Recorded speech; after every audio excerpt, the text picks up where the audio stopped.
ओम शांति। आइए सभी मिलकर सुनते हैं कहानी जीवन का सबक।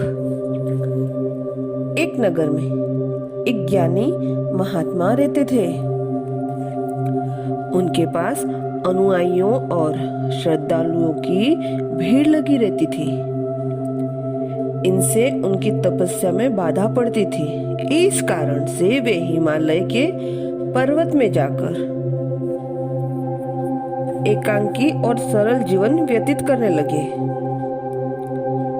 लेकिन उनकी प्रसिद्धि इतनी अधिक थी कि लोग राह में आई हर बाधा को पार करने वहां भी पहुंच गए। लोगों का मानना था कि महात्मा उनके दुखों और समस्याओं से छुटकारा दिला सकते हैं। एक बार महात्मा ने अपने ध्यान में लीन थे। वे 3 दिन तक लगातार ध्यान में बैठे रहे।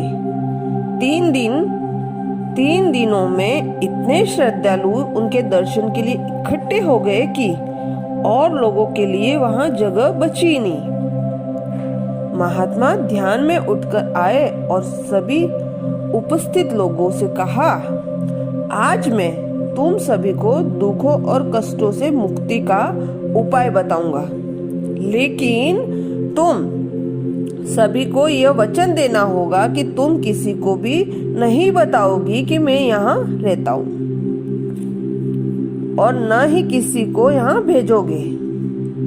मैं यहाँ बिल्कुल एकांत में रहना चाहता हूँ। अब मुझे एक एक करके अपनी समस्याएं बताओ। कोई अपनी समस्या कहने लगता है तो दूसरा उसे टोक देता, क्योंकि सब जानते थे कि यह महात्मा से मिलने का अंतिम अवसर है और सभी उनसे अपनी समस्या का समाधान चाहते थे। इसी होड़ में वहां शोर होने लगा। महात्मा ने तब चिल्लाकर कहा, कृपया शांत हो जाइए। आप सभी अपने अपने कष्ट और तकलीफें एक पर्चे में लिखकर मेरे सामने रख दीजिए।